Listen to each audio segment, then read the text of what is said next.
A arte é o espelho e a crônica da sua época, dizia William Shakespeare, mas a sua obra genial ultrapassou o seu tempo.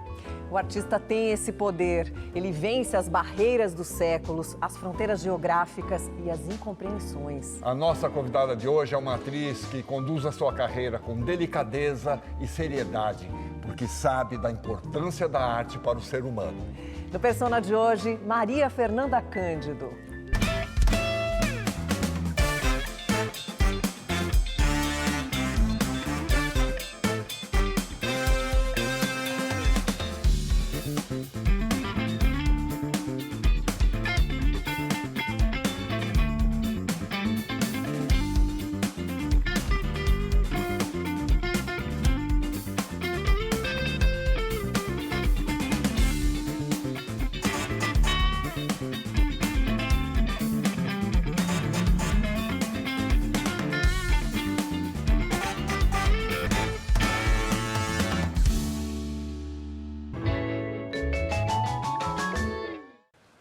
Maria Fernanda, é uma honra te receber aqui no programa. Seja muito bem-vinda. É uma alegria para mim estar aqui nesse lugar tão especial que é a TV Cultura. Um lugar que eu já fiz coisas incríveis e de estar aqui reencontrando essa grande família, para mim é uma alegria. Me sinto agraciada. Muito obrigada. Nós também nos sentimos agraciados com a sua presença aqui. Maria Fernanda, você já tinha feito vários trabalhos na TV quando apareceu na persona da personagem Paola, na novela Terra Nostra, né? E o público se apaixonou por você. A gente vai falar mais sobre isso daqui a pouquinho. A Paola tinha aquele delicioso sotaque italiano que você deve ter ouvido muito na infância. Sim. Né? Dos seus familiares, tem os nomes deles aqui, Giraldelli, Bortolatti, Malvesi. Para a gente começar o nosso papo, fala um pouco sobre esse seu tronco familiar, que foi tão importante na sua formação, né?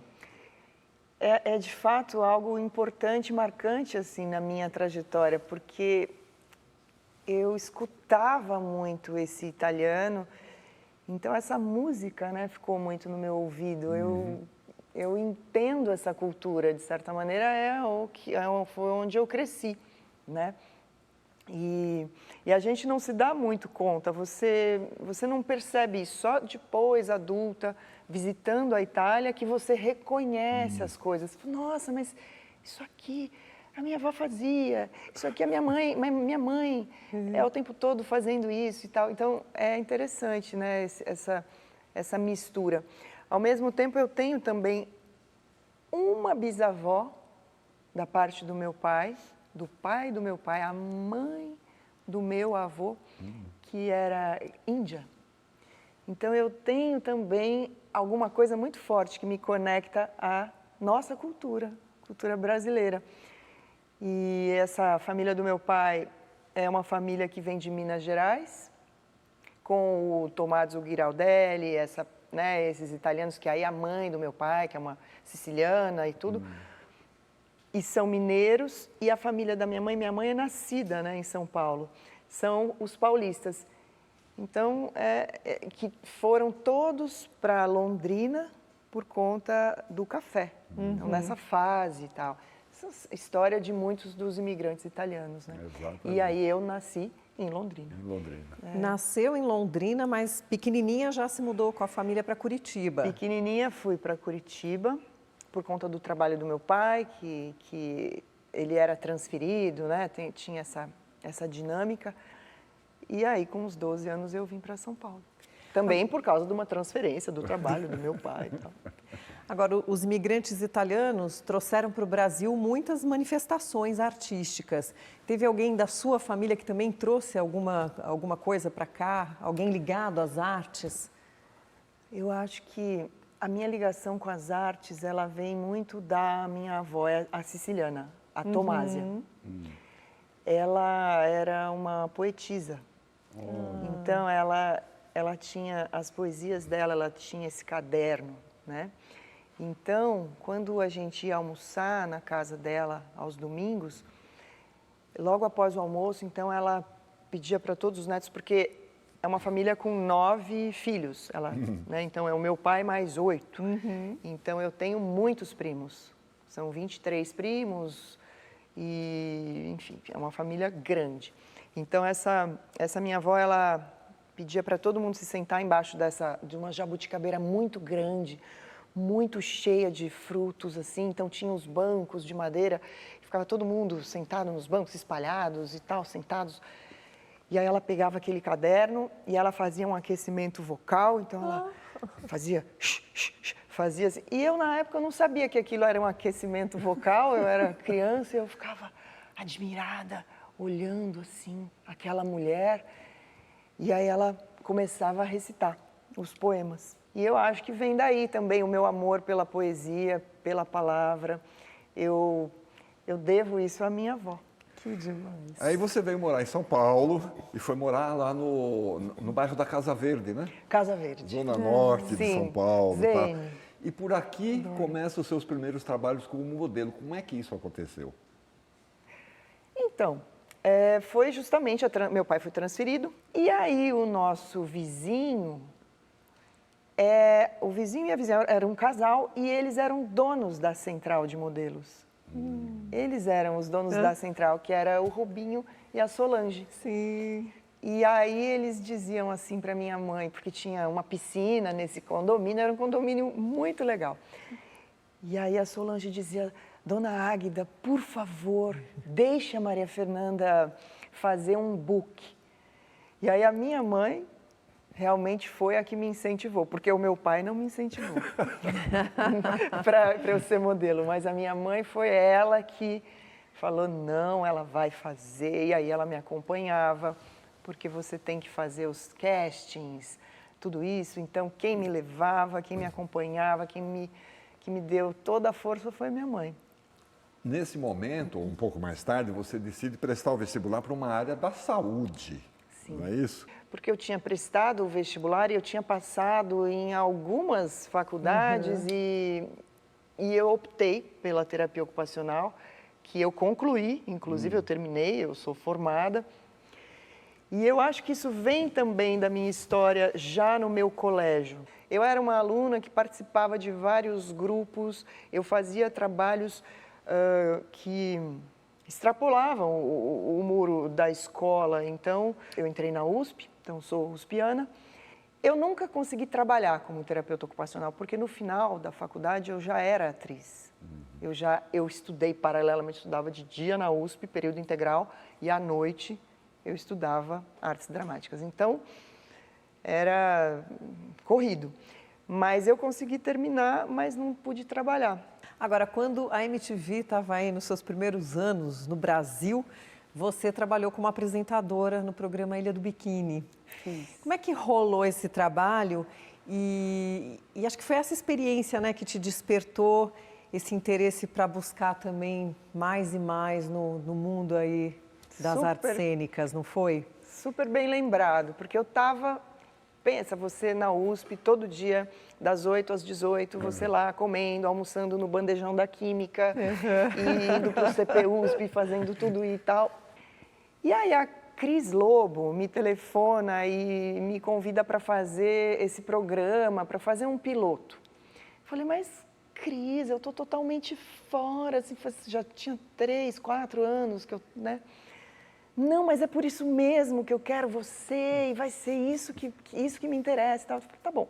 Aí eu fui lá e fiz o piloto. E aí ela me mostra o piloto e eu achei assim, falei, nossa, mas tá muito ruim, tem que melhorar isso, tem que melhorar aquilo. E foi aí que eu me matriculei na Fátima Toledo, que na época, né, não era assim tão conhecida como a Fátima é hoje, mas lá na Rua Cubatão, porque eu precisava de um trabalho muito específico com enquadramento, com câmera, que é o trabalho que ela faz, sempre fez, muito bem. E ali foi essa porta que se abriu para, enfim, para tudo. Para tudo que veio depois. Para tudo que se seguiu. Então, a Fátima é uma pessoa também muito importante, assim, na minha história. E a sua primeira atuação num palco foi na montagem Anchieta, Nossa História. Foi. Né? Que foi quando eu te conheci. Quem será que mandou uma mensagem para você sobre esse trabalho, hein? Nossa. Ai, Nada é por acaso, né?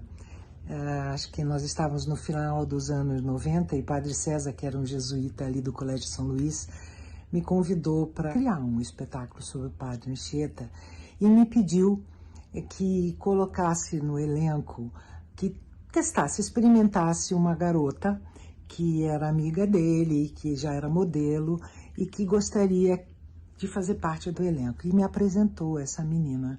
Essa menina era a Maria Fernanda Cândido, né, Mafê? Era você que tinha acabado de chegar, acho que de umas férias da Bahia, estava moreníssima, com cabelo dourado, linda.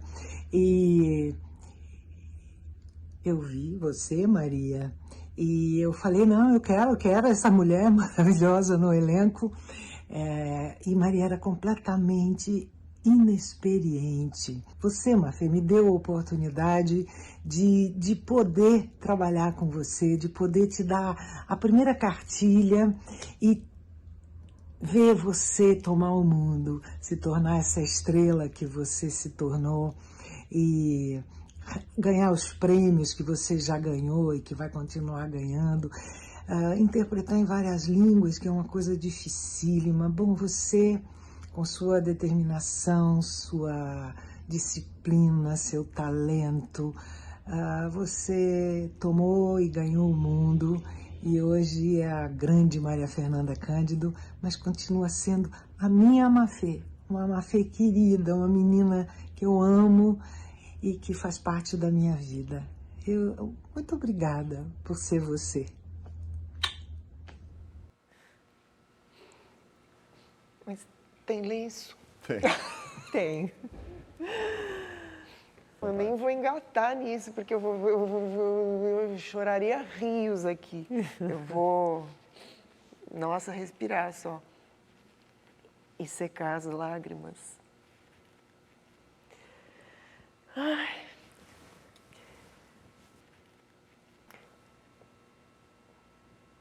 Denise Del Vecchio.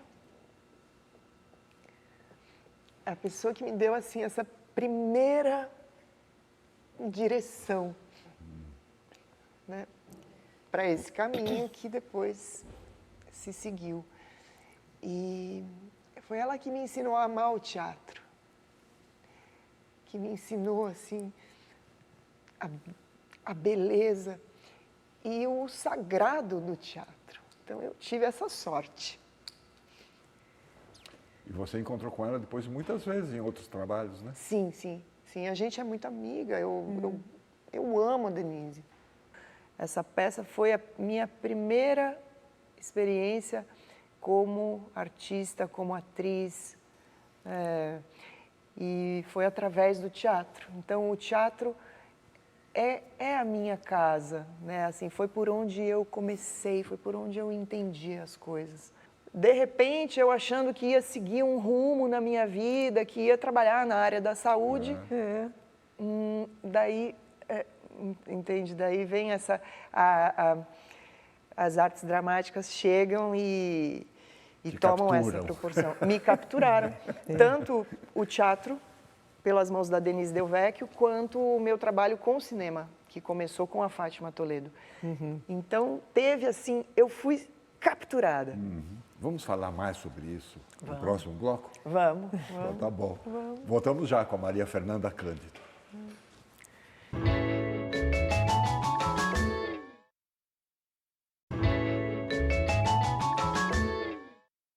Estamos de volta para a nossa conversa com Maria Fernanda Cândido.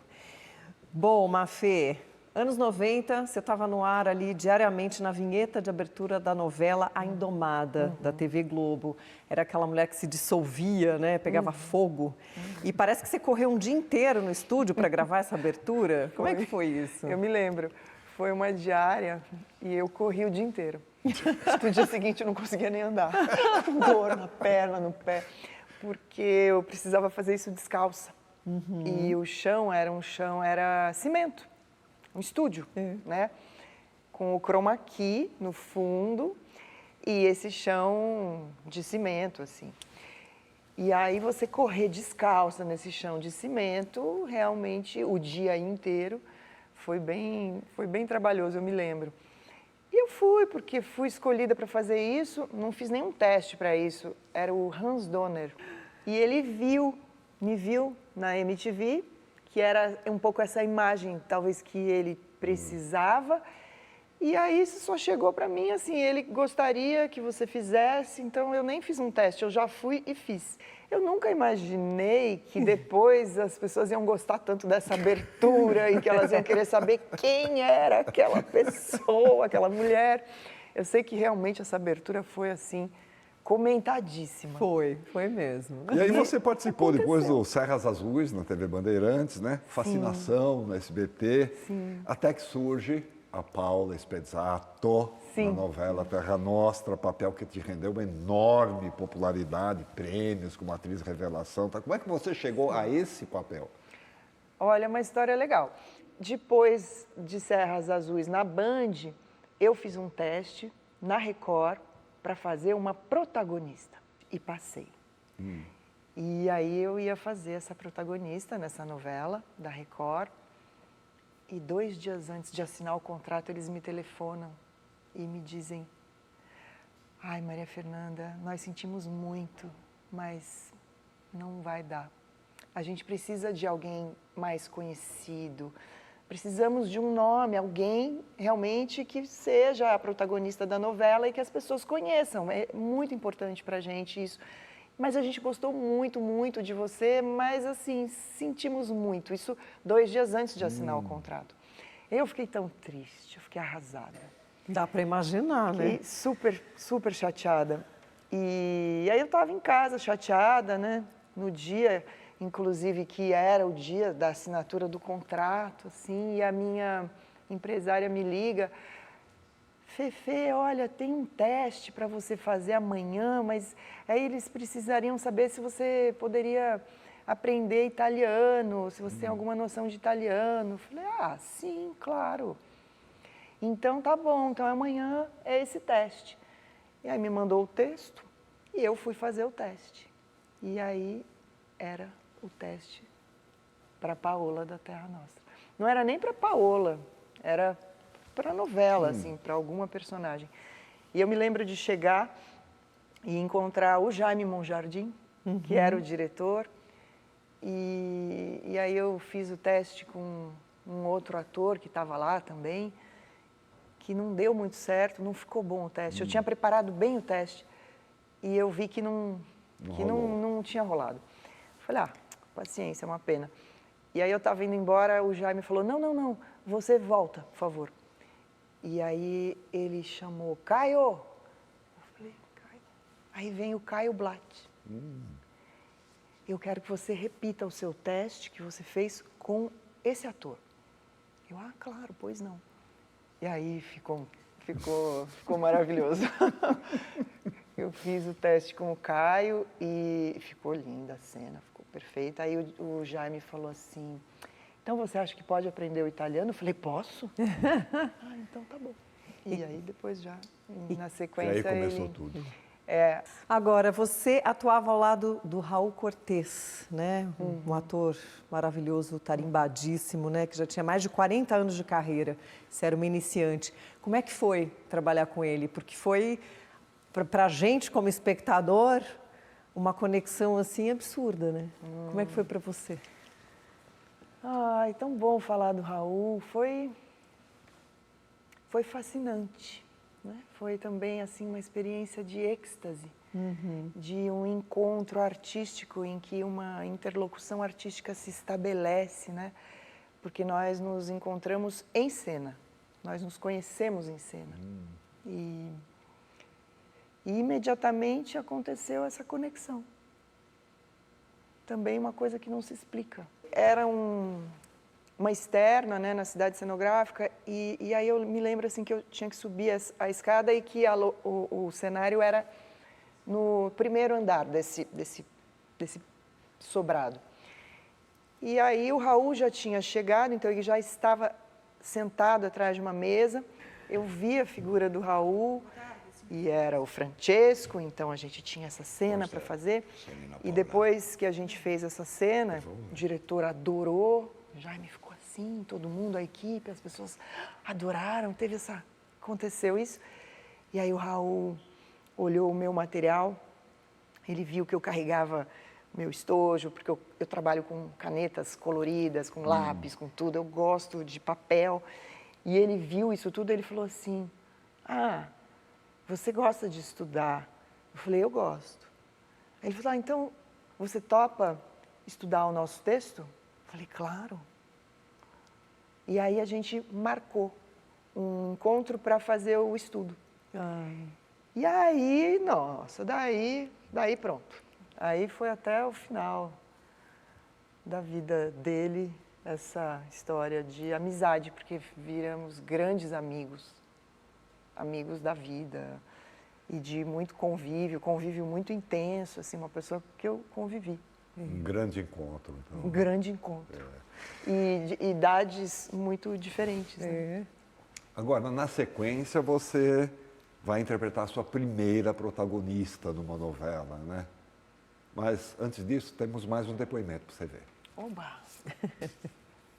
Nossa, o que falar de Maria Fernanda, né? É uma pessoa incrível. Não é uma atriz, é uma estrela. É diferente, né? A gente avalia pela entrega, pelo jeito carinhoso de trabalhar, pela dedicação. E a Maria Fernanda sempre foi muito entregue desde a primeira vez. Então, a gente trabalhou em obras incríveis. Sul cammino del mare, il bianco di una schiuma, mio cuore peregrino ritornerà più. E o mundo inteiro no fim do dia reza uma prece Ave Maria. E eu tenho muito orgulho de alguma forma ter participado da vida dela. Um beijo. Que gostoso ouvir esse depoimento, assistir Jaime falando, porque falamos dele, então, agora há pouco, né? Esse dia desse teste, Jaime realmente fez parte da minha história, é parte da minha trajetória. Sim. Agora, o seu primeiro trabalho no cinema foi no filme Dom, que era uma releitura moderna da obra Dom Casmurro, de Machado de Assis, onde você interpretou uma personagem inspirada na Capitu. Inclusive, foi premiada por esse trabalho. E de lá para cá, a gente tem te visto mais frequente nas telonas, né, do que nas telinhas ou no teatro, apesar de você estar no teatro. Mas o cinema te capturou? Eu sou muito apaixonada por cinema. Eu acho que eu falei muito da poesia da minha avó na infância, mas tem um outro acontecimento, assim, na minha adolescência, que me despertou para o cinema, que na época a gente alugava, né, os filmes. Então, você ia para uma locadora, e aí eu aluguei Paris, Texas, de Wim Wenders, e aí eu assisti aquele filme em looping, assim, várias vezes. Eu fiquei capturada, né, essa palavra que você usou. E ali, depois daquilo, eu comecei a assistir muita coisa. Eu comecei a assistir muito filme. Comecei a realmente desenvolver, assim, um amor pelo cinema. E aí fiz esse primeiro filme, que foi o Dom, que me rendeu o Kikito. Sim. E um trabalho inspirado em Capitu, Machado de Assis. Então, mais uma vez, a literatura, essa personagem tão icônica dentro da cultura brasileira. Então, são peças que vão se... Na verdade, quando a gente para olhar, que é o que vocês estão fazendo aqui comigo hoje, me propiciando esse olhar, né, para essas décadas de vida, as coisas não vêm do nada, elas todas estão ligadas, né? Tudo tem um elo. Tem um fio aí que vai ligando. Tem um ligando. fio condutor, né? Agora, Maria Fernanda, você mora em Paris já há vários anos e tem participado de filmes italianos, franceses, até norte-americanos, né? No Ítalo Brasileiro, no filme Ítalo Brasileiro Traditore, você interpretou uma das esposas de um chefão da máfia, também lhe rendeu indicações, prêmios aqui no exterior. Carreira no cinema internacional é o sonho de muitos atores brasileiros. É o seu projeto de vida atualmente ou não? Não, nunca tive isso, assim. Eu funciono por projeto. Me interessa saber o texto, né? A obra e quem está envolvido, quem vai dirigir, quem vai ser o capitão desse barco, entende? Porque é isso que vai fazer esse trabalho acontecer ou não. Você pode, às vezes, ter um roteiro incrível, mas se você não reunir todas essas variáveis, então não tem essa coisa do internacional. É o projeto, é o que faremos e talvez mais importante do que o que faremos é como faremos, como nós vamos fazer isso. Isso me interessa muito hoje. Sim. Porque para mim o como talvez seja até mais importante do que o que. Porque é o como talvez que vai dizer, sabe? E o quem, né? De nós. E o quem, porque aí o como vai depender do quem. Bom, está prestes a ser lançado no Brasil o tão esperado filme O Agente Secreto. Aliás, todo filme do Kleber Mendonça Filho é sempre muito esperado, né? E você protagoniza ao lado do ator Wagner Moura, né? Um filme aí que colheu vários prêmios, Festival de Cannes. Não poderia faltar a mensagem dessa pessoa aqui. Eu escrevi o papel de Elsa em Um Agente Secreto pensando especificamente em Maria Fernanda Cândido.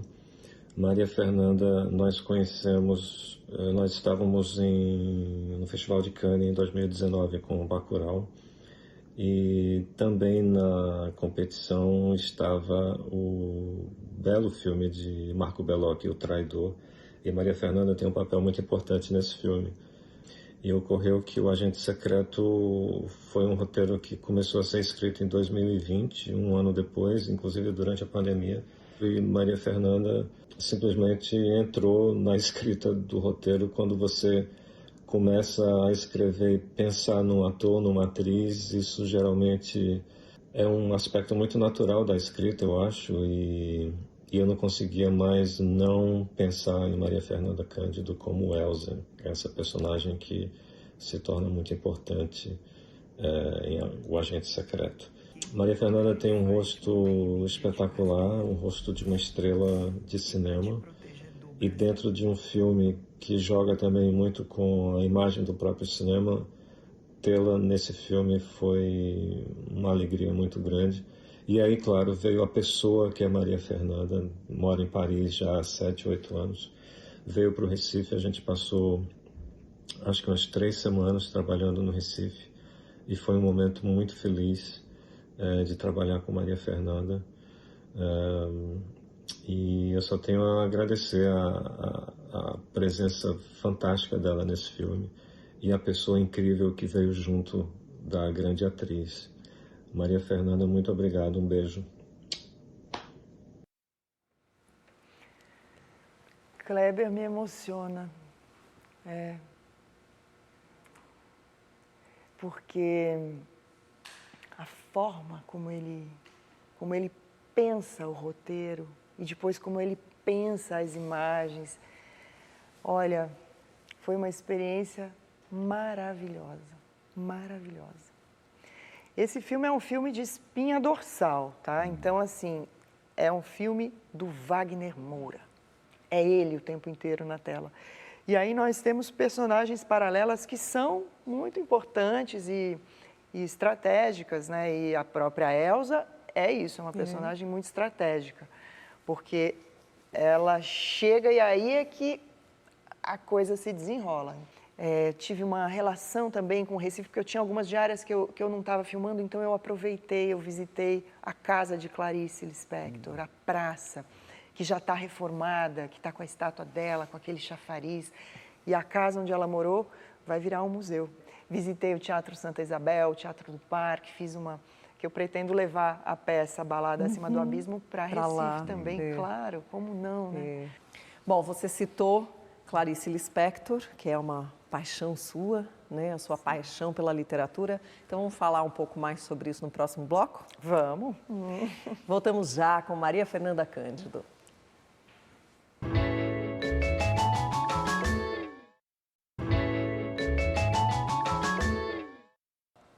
Estamos de volta com a Maria Fernanda Cândido. Escuta, aqui na TV Cultura, você foi apresentadora do programa Terra 2, do qual também foi uma das co-criadoras, eu acho. Sim, né? sim. Um programa que discutia os dilemas da pós-modernidade, com base na filosofia, na psicanálise, na dramaturgia também. Quem será que mandou uma mensagem para você sobre esse trabalho? Olá, vocês acham que é fácil falar de Maria Fernanda, né? Porque ela é muito bonita. Não, é difícil. É difícil exatamente porque a beleza pode encobrir várias outras qualidades que ela tem. Mas como diria Vinícius, a mulher tem que ter qualquer coisa além da beleza. Maria Fernanda tem várias. Como mulher, como amiga, como companheira, como profissional, como intelectual, são muitas.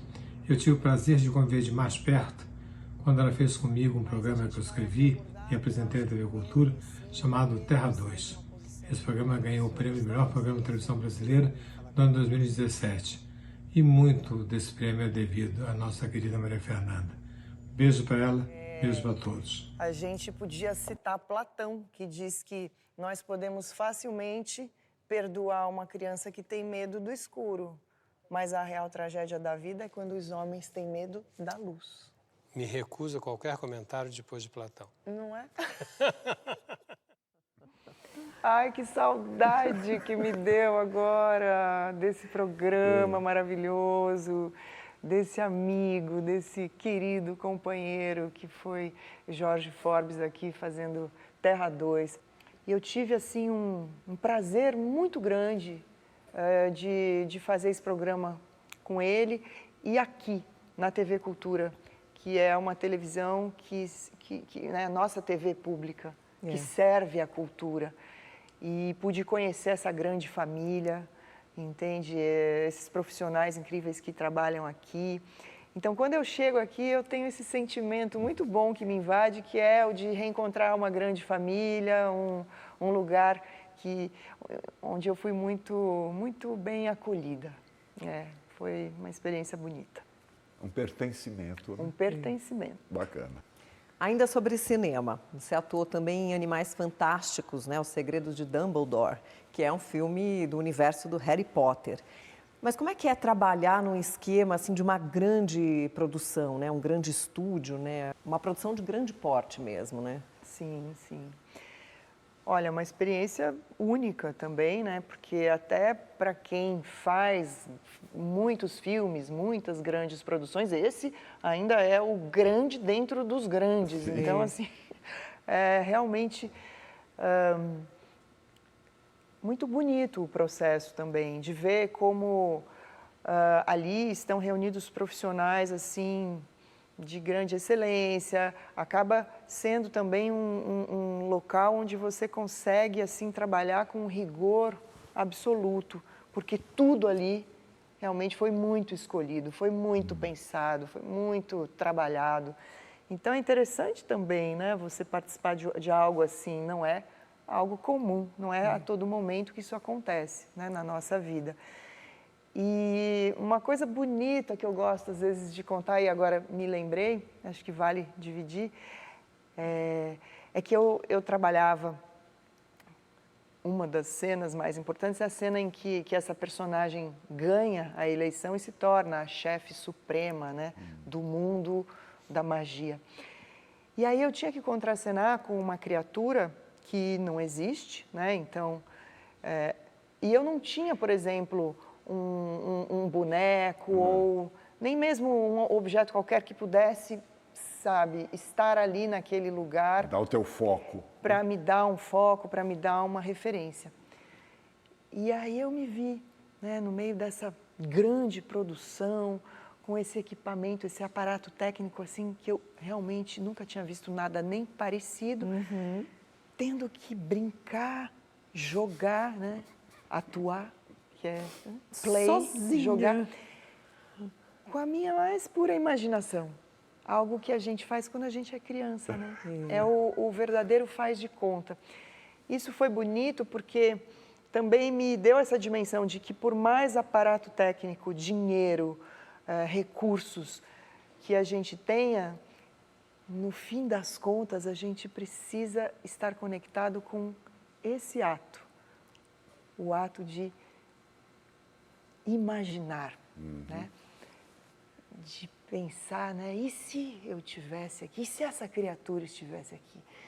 Então, esse movimento acaba sendo o nosso trabalho, a essência daquilo que a gente faz, do que o artista faz, a criação, a imaginação. E acaba que não muda. Pode ser numa grande produção ou numa produção independente, pequena. É isso que a gente vai fazer. Agora, Maria Fernanda, você é uma leitora assídua e interessada em várias áreas do conhecimento, foi fundadora da Casa do Saber, né? Uma instituição que era voltada, né, aos estudos e difusão de matérias como filosofia, psicanálise, literatura, ciências, etc. Mas o seu hábito de ler vem desde a infância, né? E nós preparamos um quadro sobre uma escritora, que você já sabe quem é, que se tornou uma das suas favoritas. Clarice Lispector nasceu na Ucrânia em 1920 e aportou no Brasil com a família, fugindo dos horrores da Primeira Guerra Mundial. Ela, porém, se dizia brasileira até a medula. Poliglota, tradutora, cronista, romancista e inquieta, aos 23 anos rompeu com os padrões literários do país ao lançar seu primeiro livro, Perto do Coração Selvagem. Uma proposta ousada, um mergulho na complexidade da existência humana pela figura da personagem Joana. Dizem que Clarice escrevia como quem respirava. Ao longo da vida, publicou mais de 20 livros, entre romances, contos, crônicas, literatura infantil e textos jornalísticos. Mergulhou na dor e na doçura em Felicidade Clandestina. Escreveu sobre Virgínia, uma jovem entre lembranças da infância e a alienação da vida adulta, no romance O Lustre. Maria Fernanda Cândido conheceu a escritora ainda na adolescência, ao ler A Hora da Estrela. De lá para cá, Clarice Lispector está presente tanto nas suas leituras, como também em seus trabalhos no cinema e no teatro.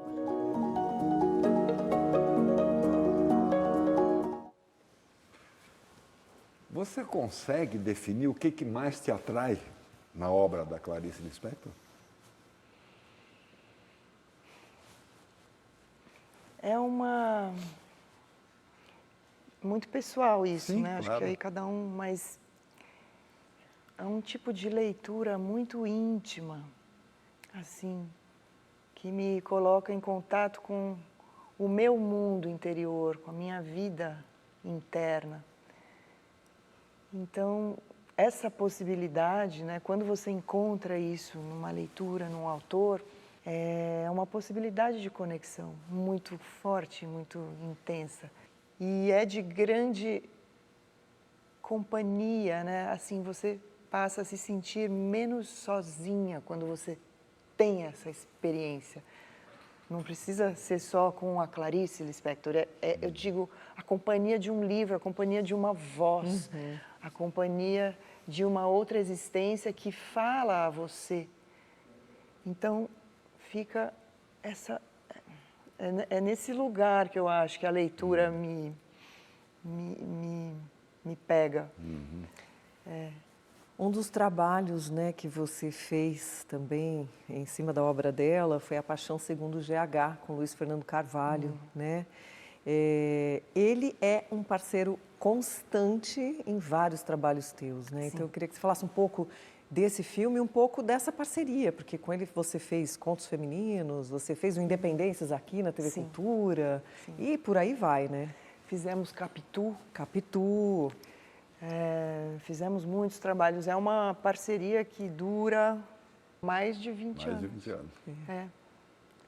Começou com Esperança.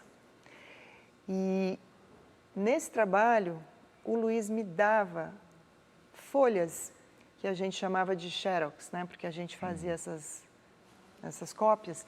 E ele me dava trechos de A Paixão Segundo GH. Mas ele não me dizia o que era, ele só me dava assim, uns parágrafos. E chegou no final da novela, ele me perguntou assim, você gosta dessas coisas que eu estou te dando? Eu falei assim, muito, é maravilhoso. Ele falou, então toma. E me deu o livro, A Paixão Segundo GH. Escreveu, de Luiz para Maria, 2002. E aí era última semana de gravação, de filmagem.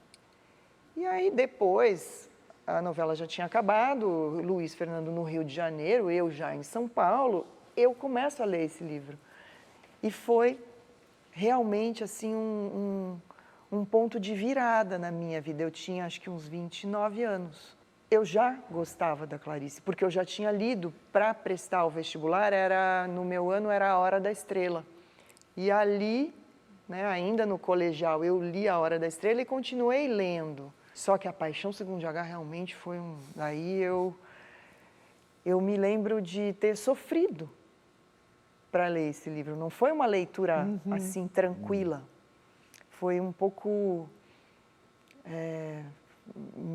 perturbador. Foi perturbador. E eu me lembro que eu também estava fazendo um outro trabalho, eu tinha muita ponte aérea para fazer e eu tenho até hoje, porque eu escrevia no guardanapinho de papel da Varig, da VASP, na época, era né, aquelas companhias. E eu escrevia, porque aquilo mexia muito comigo, era realmente perturbador. E aí ele me convida, depois de Capitu, para fazer GH, e eu me assusto, porque eu pensei, meu Deus, como que vai ser filmado esse livro? Que missão será essa?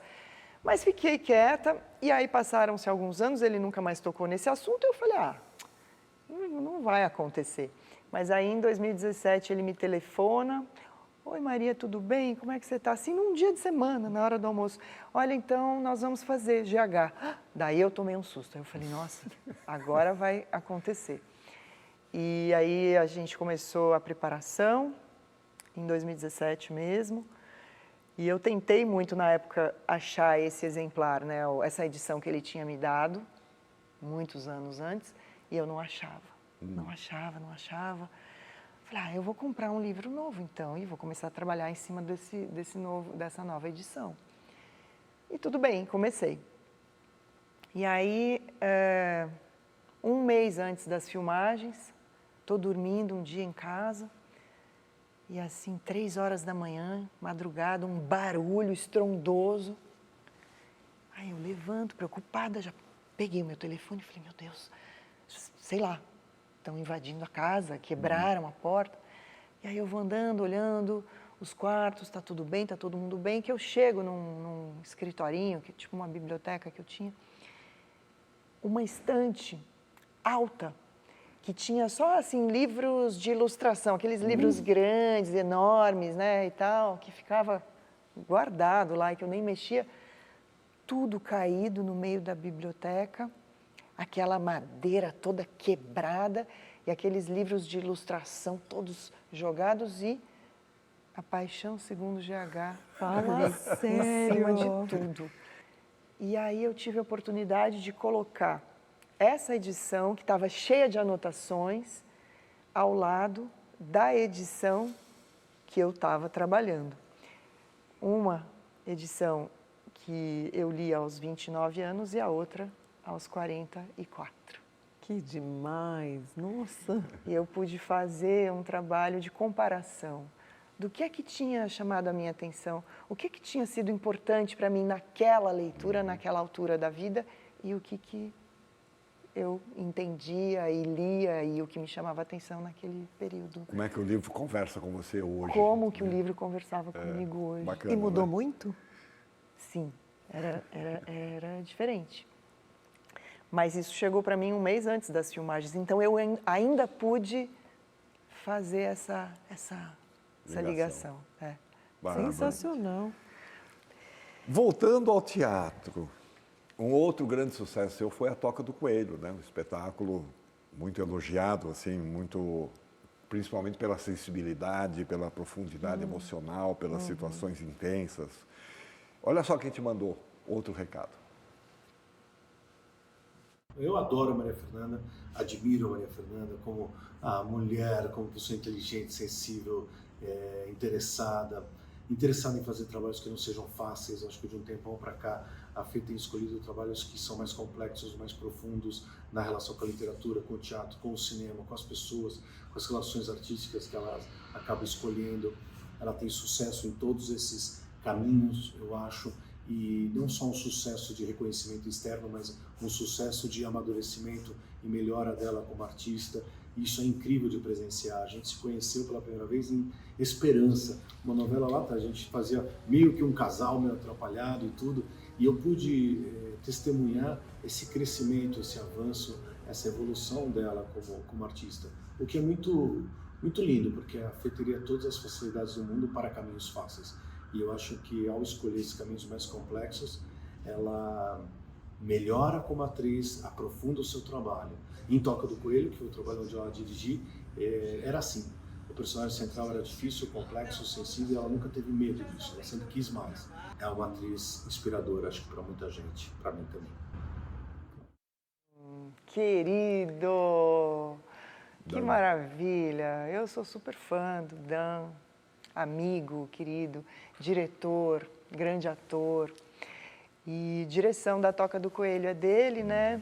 E a gente teve um processo também muito bom de trabalho, de muita troca, de muita interlocução.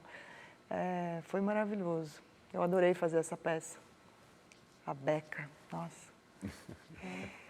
Maria Fernanda, o seu trabalho mais recente no teatro é a peça Balada Acima do Abismo, né? Também baseada aí na obra da Clarice Lispector. E você fez uma versão desse espetáculo em francês, né? Lá em Paris. E diz que teve a preocupação em manter a musicalidade, né, da autora, mesmo num outro idioma. E aí a peça é outra também, né? É outra. Te conto isso, conto para vocês. A gente cria essa peça para a comemoração do centenário da Clarice, em 2020. Então, isso foi criado para acontecer uma única vez, para fazer essa comemoração, que aconteceu na Embaixada Brasileira de Paris. Era isso. E aí eu e a Sônia, a gente gostou tanto que a gente resolveu continuar. Vamos fazer? Mas vamos. E aí a gente fazia isso como leitura dramática, no Accord Parfait, em Paris. E aí começou a dar certo, e aí a gente tinha a casa lotada, e as pessoas iam e gostavam. E aí a gente fez a montagem brasileira e fiz a montagem francesa lá, com uma equipe técnica de lá, o Maurice de Rosier, a Virginie Lecoin, que faz uma luz deslumbrante. Então, ela existe em duas montagens, a brasileira e a francesa. São bem diferentes, aliás, uma da outra. Bom, a gente tem uma última mensagem para você. Vamos ver? Nossa! Maria Fernanda é uma atriz que gosta de estudar, de trabalhar, de aprofundar no entendimento do texto. Maria Fernanda, para isso, ela usa muitos recursos de referências, pesquisa, aquele trabalho de ator que gosta de ir além das palavras, ir muito além das palavras do que simplesmente decorar e de entender a psique dessa personagem. E para isso ela mergulha fundo nesse trabalho. E durante esse processo da Maria Fernanda tem uma coisa muito linda que eu gostaria de dividir com vocês, que são os textos da Maria Fernanda. Os textos da Maria Fernanda são verdadeiras joias. São cadernos de artista, vamos assim dizer. A maneira como ela separa as cenas, as unidades, os objetivos, como ela colore palavras, frases, como ela vai desenhando todo esse texto a partir de referências de pinturas, de esculturas, de músicas, e aos poucos ela vai entendendo e sentindo os caminhos que essa personagem propõe, e ela embarca nesse caminho. E esse processo dela é que nos guiou até aqui, a essa balada acima do abismo de Clarice Lispector. Maria Fernanda, uma pergunta, por favor. Por um acaso você guardou todos esses textos para que algum dia isso possa ser levado às pessoas, para que elas possam entender, sentir, desfrutar do trabalho de uma atriz? Os ventos as trazem de novo e eu as possuo. Eu, à beira do vento, o morro dos ventos uivantes me chama, vou, bruxa que sou. Muito emocionante, nossa, que lindo. Gonzaga Pedrosa, nosso diretor de Balada Acima do Abismo, um excelente diretor com quem eu trabalho já há muitos anos também. Temos uma parceria incrível e ele falou agora dos meus textos, né? Que eu mesma, nossa, ele me fez pensar, porque é tudo muito, tem desenho, é uma coisa assim que eu guardo, sim, eu guardo, porque são companheiros. Eu não sou uma pessoa que faz uma cena, cena feita, rasguei e joguei na lixeira. Nunca fiz isso, eu guardo, assim. Os meus textos são cadernos, assim, são também diários íntimos, porque eu vou colocando ali, eu vou escrevendo, eu vou desenhando, eu pinto, eu faço, então vira um... E ele gosta de ver esse trabalho. Bom, Maria Fernanda, é muito bonito ver a forma como você, além de desenhar os teus livros, os teus cadernos, os seus textos, como você desenhou a tua trajetória. E também como o universo respondeu aí com algumas surpresas na sua vida. E aí tudo isso deu no que deu. Então, muito obrigada. E obrigada pela sua presença aqui. Foi uma honra e uma delícia. Eu que agradeço. Fiquei profundamente emocionada. Foi uma experiência linda de pensar nesse fio condutor de uma vida, né? E agradeço muito. Obrigada. Foi um prazer enorme. Foi muito bom, agradecemos profundamente você ter vindo aqui conversar conosco, compartilhar as suas ideias, as suas reflexões, a seriedade, a delicadeza com que você conduz a sua carreira. É muito bonito a gente ver isso no artista. Muito obrigado pela sua presença. Obrigada. Bom, Maria Fernanda, você gentilmente aceitou encerrar o nosso programa com algumas palavras, alguns trechos da obra dessa autora tão presente na sua vida, na sua carreira, que é Clarice Lispector. Então, a gente vai se despedindo. Lembrando que se você quiser ver, rever ou recomendar o nosso programa, ele está disponível na nossa página no YouTube ou também pelo aplicativo Cultura Play. Boa noite a todos e ficamos com a Maria Fernanda Cândido e a Clarice Lispector. Amo a língua portuguesa. Ela não é fácil, não é maleável. Às vezes reage diante de um pensamento mais complexo, se assusta com o imprevisível de uma frase. Eu queria que a língua portuguesa chegasse ao máximo nas minhas mãos. Se eu tivesse nascido muda e que também não pudesse escrever, e se me perguntassem a que língua eu queria pertencer, eu diria inglês, que é preciso e belo. Mas como eu não nasci muda e que pude escrever, tornou-se absolutamente claro para mim que o que eu queria mesmo era escrever em português. Eu até queria não ter aprendido outras línguas, só para que o meu acesso ao português fosse virgem e límpido. Não é bonito?